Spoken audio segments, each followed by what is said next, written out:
Sa loob ng kanyang kwarto ang lula. Patuloy Lula? sa nangyaring sunog.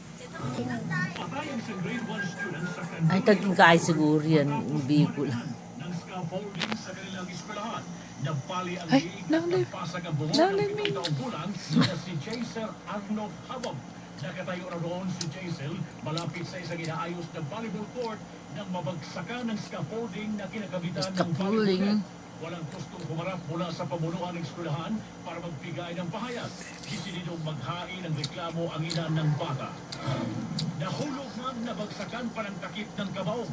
Yan ang masaklap na sinapit ng bangkay na pagmimisahan bago ilibing sa Naga City. Takot talaga yun pa yan. Nagwatay ang punerarya dahil kulang daw Bilis na pa mo. buhat sa kabaong. Kaya kapaitan. Dipinsa ng pamunuan ng punerarya. Kaya kapaitan niya Taas siguro. ang patungan ng kabaong kaya ito nahulog. Humingi sila ng paumanhin sa pamilya ng namatay. Bobby Narsal, nakatutok 24 volts.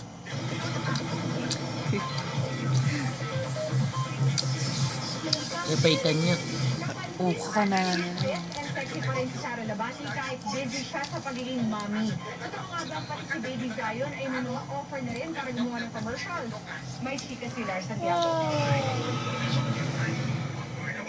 Trinity nang magkamit si Sara Labati nang sabihin ng kaibigan si Krista Linares na mas maganda pa ang katawan ngayon ng kapuso actress kaysa noong wala pa siyang anak.